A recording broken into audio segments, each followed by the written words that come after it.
Hi, Dick Rauscher here. Welcome back. Today we're going to take a look at Stony Hill Nugget number 260. Are you a protected person or an unprotected person? Pretty important question in today's world.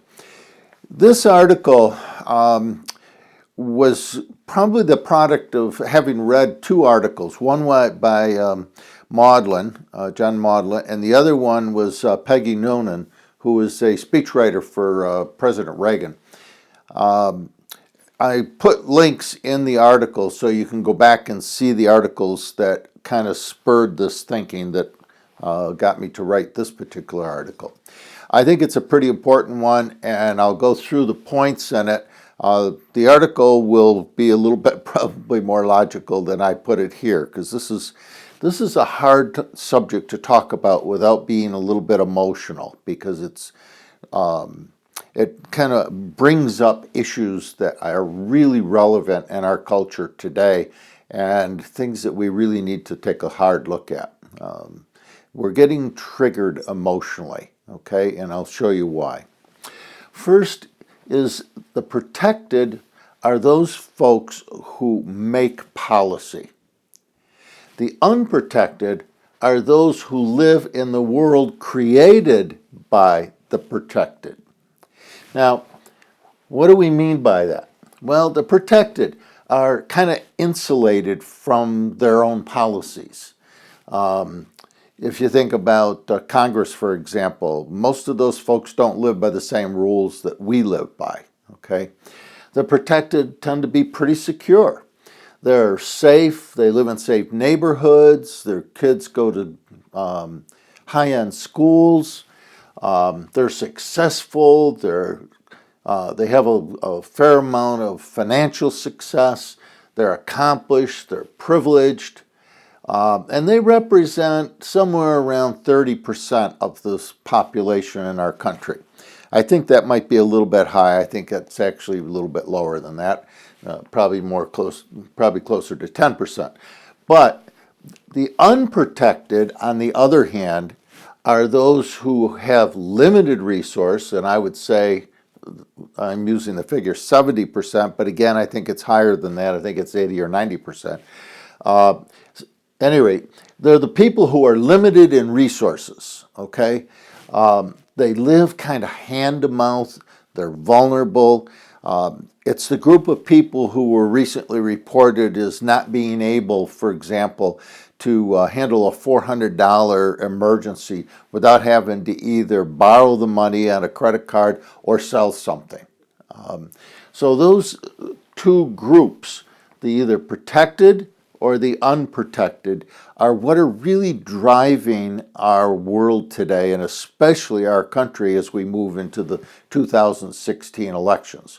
We just saw the effect of the unprotected in the Brexit election, and I'll get into that in a minute. But basically, these folks are beginning to speak up.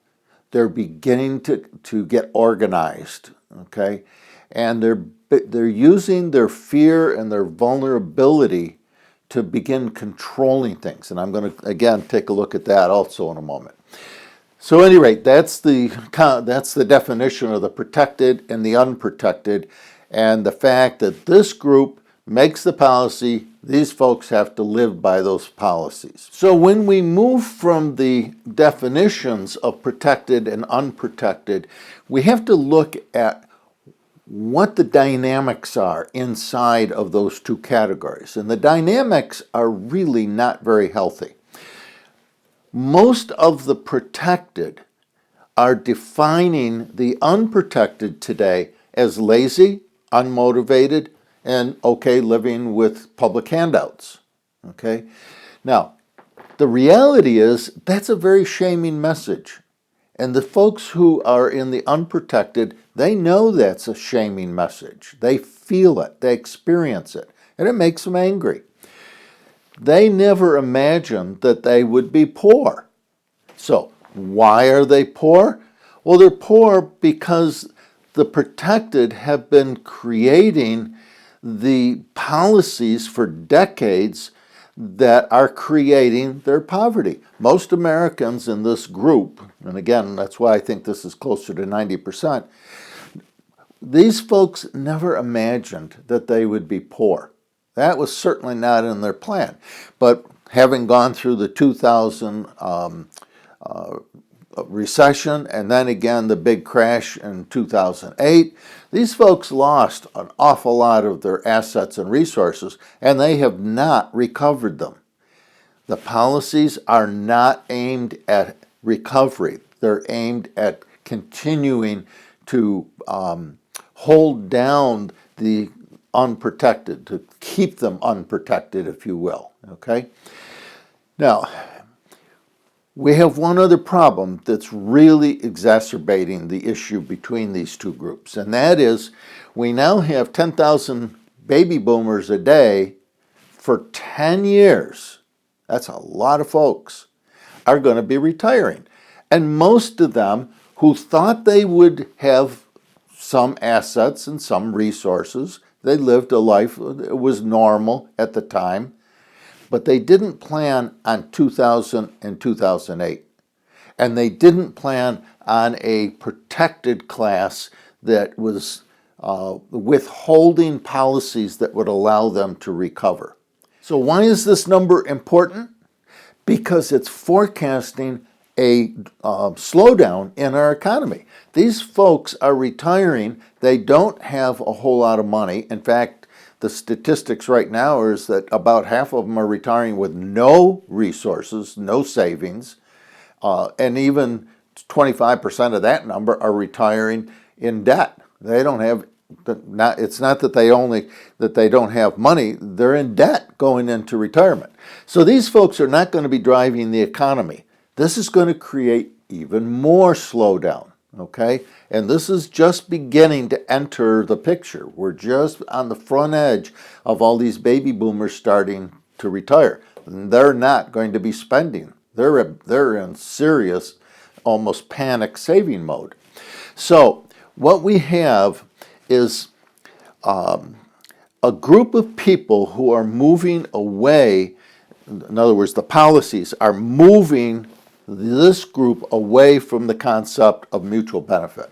And what I mean by that, and I write about that a lot, and we see it through wealth inequality, that our system, our economic system, is based on greed. It's based on profit. What's in it for me? And these policies are moving us away from nature's concept of mutual benefit. And what I mean by that is this. It's really simple. Every single living system in nature has equal opportunity and access to the resources of our planet. Okay? No living system has those resources withheld from them, except human beings. And that lack of mutual benefit is beginning to create globally, not just in our country, but globally, an unprotected class. Now, why is this article important? Well, for one very simple reason. And that is that when people are fearful and angry and feeling vulnerable, they're living in fear, they don't see a positive future for themselves or their children, they begin to act out of emotions. They become emotionally reactive.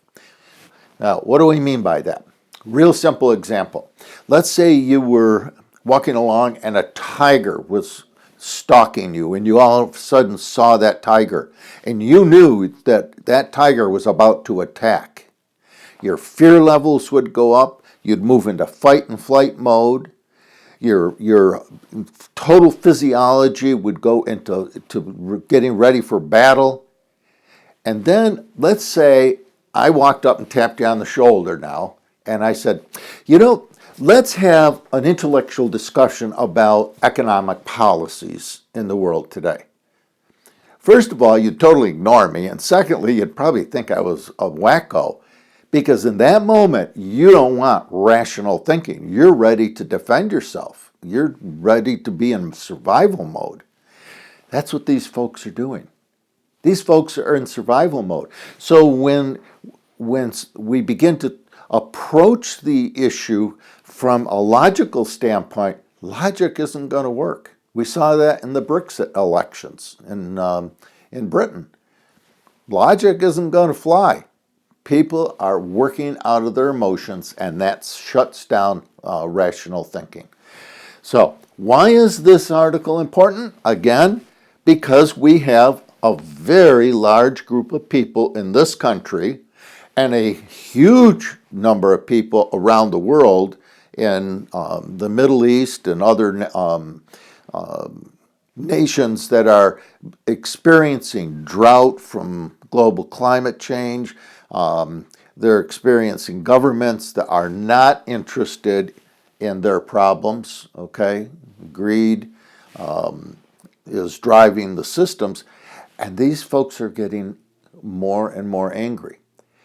And the bottom line is that their vote is an emotional vote, it's based on survival, and it is not for sale. When these folks go to the voting booth, their vote is not going to be for sale, and it's not going to be particularly influenced by rational thinking. They're going to vote for change because they don't want the protected making policies that ignore their situation. This is kind of a dangerous situation as we head into the 2016 elections, because these folks are definitely influenced by people like Trump, who stir up their fear and their vulnerability and the dream that somehow this can all be fixed easily. And again, they're not going to use rational thinking because they're in survival mode. And with these people retiring, there's a high probability that we're going to have another slowdown in the economy. And if we get that slowdown, and we already have people who are angry and not thinking rationally, that doesn't bode well for our future, either in this country or globally, okay? Until we're willing to come back and begin to really think about mutual benefit, and that's a tough sell, because that means we all have to voluntarily be willing to begin to distribute our wealth and our resources to all of the people on the planet, okay, not just a handful. And this is not a problem that we are going to be able to really rationally fix, okay? What we have to do is say, okay, this is the reality. There are the protected and the unprotected. And somehow we have to learn how to live with that more gracefully. We have to have policies that are a little more compassionate. All right? So if we get another big pullback, problem's only going to get worse, not going to get better. So the day is coming when we're going to have to deal with the concept of mutual benefit, and that's what this article is about. So read the article. I put in quite a lot of information in it, but that's kind of an overview of where I see the problem and kind of where we're heading and what the solution ultimately is going to have to entail. Okay? If this is helpful for you and you think other people can use this information and want to pass it on, please do, and thank you for supporting the work we do here. When you forward our articles and our videos, you're supporting the writing and the video work that we're doing here at Stony Hill. Okay, have a good week. Be careful of the protected and unprotected divisions, because they're going to be impacting our lives in pretty big ways in the future. And we need to start this mutual benefit. Okay, have a good week. I hope this has been helpful for you, and we'll see you down the road.